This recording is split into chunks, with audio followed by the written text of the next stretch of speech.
Hector alcoholic. But seriously, how do I follow Mike? Actually, that's funny he mentioned that because the very first day that I walked in, he pulled me aside and he talked to me about the not yet story, which I'll talk to you guys a little bit about that later. But anyways, congratulations to everybody that celebrated years. That's one of the things that baffles me still every day, how you guys continue to come here week after week and make it look like, it's a cakewalk. And 2 years, 11 years, Billy, Mike, Eric, 8 years, Jose, 30 days. That's what keeps me here and keeps me coming back. My story, I grew up in Mexico with an alcoholic father. He was violent and hit my mom, and that story I've actually heard from several of you guys before. So I grew up making a promise that I'll never be like him. And for most of my life growing up, when I was a teenager, in my 20s and 30s, and even up to my early 40s, I was able to basically stay away from alcohol. My alcoholic behavior was there. It was just the alcohol was not there. It wasn't until I actually went into college at a later, as an older adult, I went to get my bachelor and more education that I know what to do with it right now. But when I started hanging out with my college buddies, and we did the happy hours, and it was not just happy hour, it was like a happy evening. We go to a bar, restaurant, and sit down and talk about the classes and the theories and everything that we needed to talk. Bottle after bottle, and we leave home, and I get home, wake up in the morning, and go out and check to see if my car was still there or how I got home. So those things began to happen a little bit at a time, and I was still able to manage what I would say my drinking, but it was getting slowly out of hand. At that point, it was still manageable in my mind, but this is a show and tell. I used to carry a little bottle of water like this when I go to a restaurant with tequila and order my one margarita and doctor it up because nobody could make margaritas like I could. So that's when I began to realize I was beginning to have a problem. And I was at a meeting last night, and they talked about bookends, in your alcoholic life, and it was a perfect analogy for me to use today. My drinking career basically has bookends, and it started with my college years, and the end of my library of stories of drinking and DUI and doing things that I shouldn't have been doing. I think I put the end bookend on July 21st. That day, I actually met with a friend of mine who I've known my whole life. We grew up together, and he moved out, and he's a flight attendant for American Airlines. So January 21st, he flew in. They put him up at the Ares Hotel in Manhattan Beach.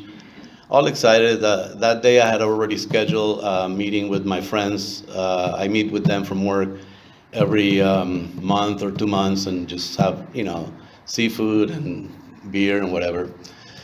So we met, and I picked him up at his hotel. We met with my other friends in Smoke City Brewery in El Segundo. Had a great time, and I was managing my drinking because I had to drive him back to his hotel and drive back home. Except one of my friends said, "Let's go to my house. Let's continue the drinking there." He didn't say it like that. That's basically the gist of it. So we went to his house and had a couple more beers, and by then it was probably like 10 o'clock. I, we started at 4 o'clock when I picked him up after work, my friend. So I took him back to the hotel. We picked up some McDonald's. I didn't know this until I saw the car that there was trash, McDonald's trash in my car.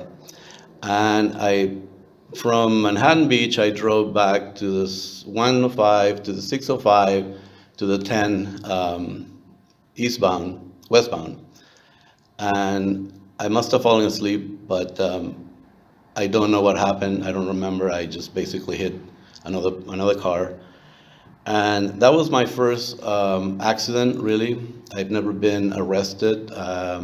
Obviously, I've never had an accident. I think I had an accident. I hit another car in my 20s, somebody who pulled out in front of me. But anyways, so my life had changed. And looking back, that's the bookend of my drinking career. At that time, I didn't know it. I just knew that my life had changed from then on. I didn't know what was going to happen. I didn't know what the future had for me. I worked for LAUSD, and they have a no DUI policy, so I knew that I was probably going to lose my job. That's still pending, by the way. But so after the accident, luckily, my car was trashed, but luckily nobody was hurt. That night, it was probably about midnight by the time I got home. I didn't get arrested. I got arrested technically, but they took me home. And I spent the whole night praying that the Lord's Prayer and whatever I could muster up, and I was asking God that to help me, that I didn't know what was going to happen. I didn't know where my life was and how it was going to end, or what was going to happen with my job, my relationship at home. I knew that I had fucked up royally, and basically the whole night I didn't sleep a wink. And I was exhausted. I would have normally just fallen asleep, gotten up in the morning, Saturday morning, have to deal with, looking for a lawyer. And ordinarily I would have gotten up and make myself a Bloody Mary and or open up a bottle of champagne. And I decided that that was the time I was going to stop drinking. I didn't know at the time, but I just said I don't want to drink today.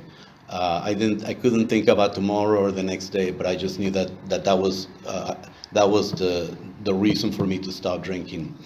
Now, up to now, the previous few months, or a year or 2 years, I knew that I needed to stop drinking, and I just didn't know how to do that. I didn't know, I never even attempted to stop drinking because I didn't have the tools to do that. I didn't know what it entailed. I knew that drinking was not something that, I knew that it was detrimental to my health and to my life, but I didn't know how to do that.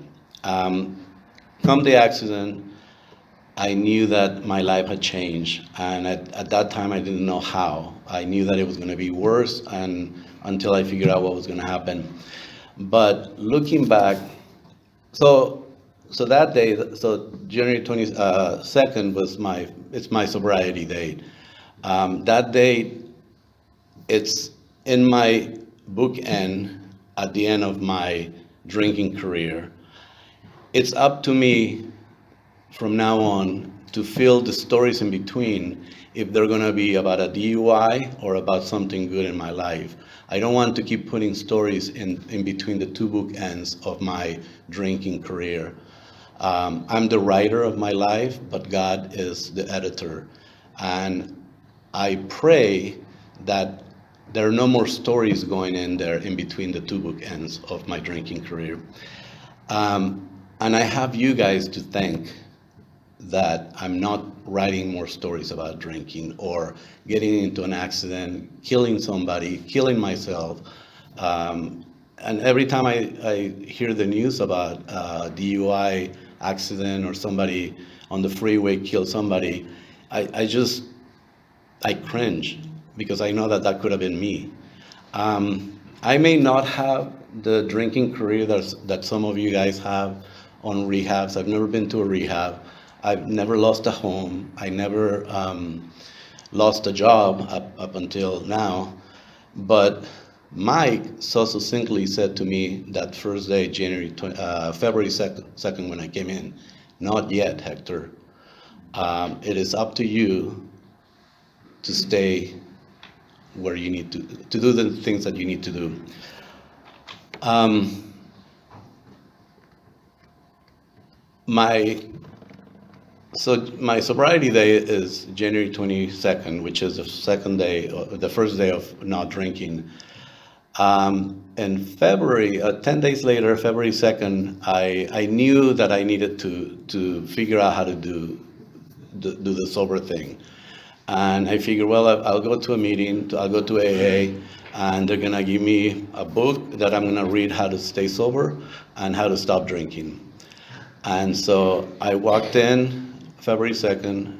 That's my other date that I have in my heart. That's January 22nd, my sobriety date is my surrender date, and I'll tell you why. But February 2nd is my hope day, because that's the day that I found hope that things could get better. It was my surrender date, the day of my sobriety date, because that night, and only looking back, because I didn't know it at the time, and as days go, I get a little more wiser about what I need to do because I listen to you guys. But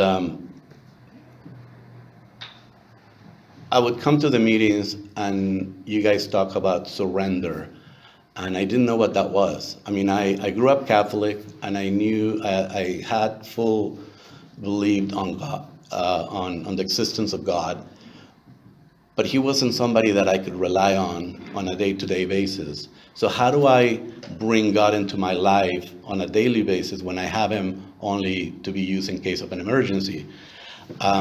So for me, you guys talked about surrender, and I didn't get it. I'm like, how does it feel like? What does it taste like? How do you eat it? What is surrender?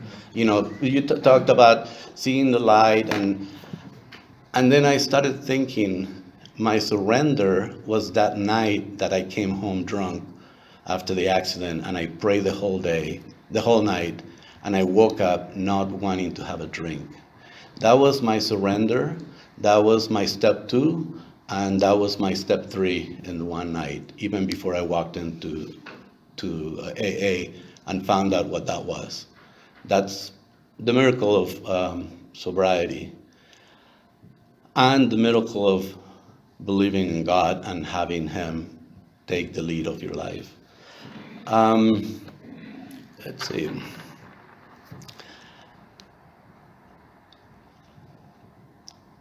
Through talking to all of you, I've learned, or I've listened for 10 months now, and I continue to listen. So when Louis asked me to share, to lead, I was like, no, my role is, I'm here just to listen from you guys. You guys have 5, 10, 15, 35 years, and what could I say that you could probably benefit? And I realized that that's not the point. The point is for me to share with you my story, so that maybe there's something that you can find. But in listening to all of you guys, one of the Patrick shared with me a book with from Richard Rohr about breathing underwater, and there was a passage at the beginning, and actually it wasn't written by Richard Rohr, it was by the editor of the book, and it goes something like this: we suffer to heal, we surrender to win, we die to live, and we give it away to keep it. And that's the beauty of the program, and that's the beauty of religion. For me as Catholic. With that, I like to say thank you for all the love and support that you guys have given me. I'm only here because of you guys. Not, I mean, I have not reached out for that drink myself, but I've only had that courage to not do that because of the love and support that you guys have always given me. And I appreciate that, and I don't know what tomorrow will bring, but these last 10 months, 10 and a half months, have been a life. If something happened to me tomorrow, my life has been examined and worth living up until now, to today. Thank you so much for listening. I'd like to hear from you guys if you share on surrender and what it meant for you. Thank you.